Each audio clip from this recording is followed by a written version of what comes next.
Welcome back to the fort. We're about to pick up from our reading of Dragon Master's Roar of the Thunder Dragon in chapter 13. Rory.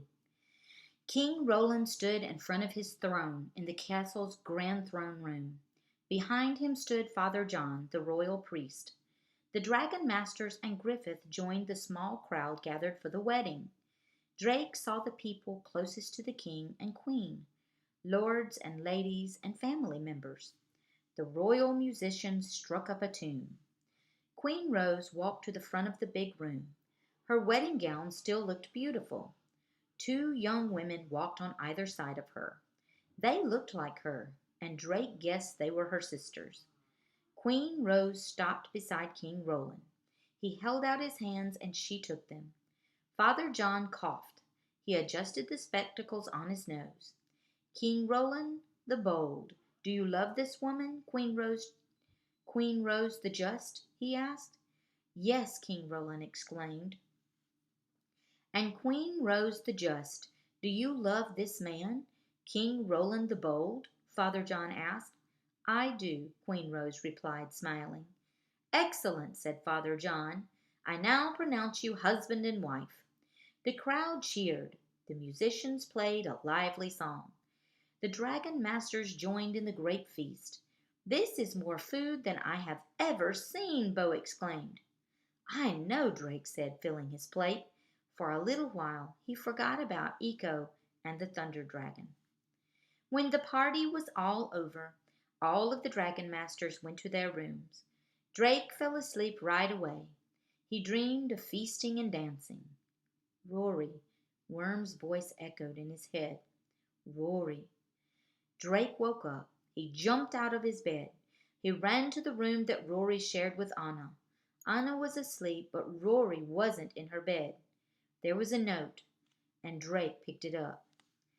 Dear Anna, Drake, Bo, and Petra, I had to help Echo. Griffith and the king should not punish her for trying to help the dragons, and it is not right to take Nero away from his dragon master. Nero should be with Echo. You all took Griffith's side against me, but Echo thinks I'm brave. I heard her say so today. Together we will free the dragons around the world. I am not coming back, but don't worry. Me and Vulcan will be safe, and he will stay with me and help me. We will take care of each other. Rory. Wow, super sad. Drake's heart pounded. Rory is gone, he yelled.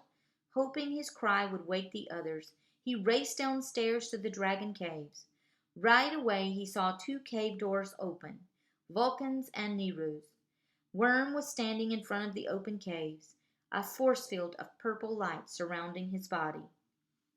Worm, are you all right? Drake asked. Worm's green eyes flashed. So did Drake's dragonstone. He saw pictures in his mind. Worm was showing him what had happened. The pictures stopped, and Drake gasped. Griffith and the other dragon masters ran up to him. Rory helped Echo to escape, he cried, and they took Vulcan and Nero with them. Chapter 14. Gone. Echo did something to Worm, Drake said. Griffith, can your magic help him? The wizard nodded. He shot blue sparks from his fingertips. The sparks hit the purple energy around Worm. The energy disappeared. Neru's powers froze Worm so that he couldn't stop them from escaping, the wizard explained. Worm saw Rory and Echo coming out of the secret tunnel, Drake said. He showed me what happened. Rory had keys with her, and Echo was wearing her dragonstone. Rory must have taken Echo's dragonstone from my workshop, Griffith said. Anna gasped. I'm sure Echo forced her to do it. I don't think so, Drake said.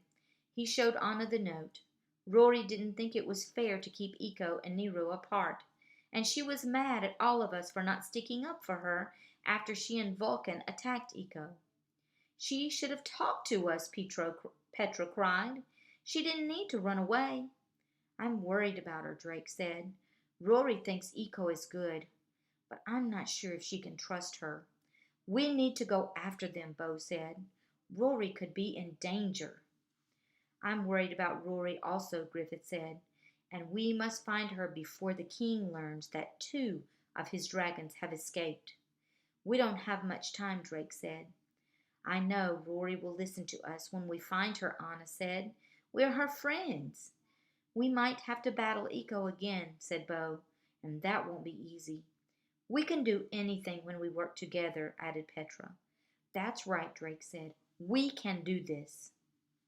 Simon the guard marched into the dragon caves.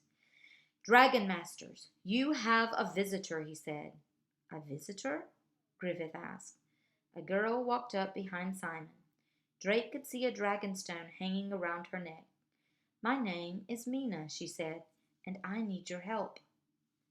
Wow, this was a great book, but it just leaves me wanting to read the next one. So join me and we will start the next one tomorrow.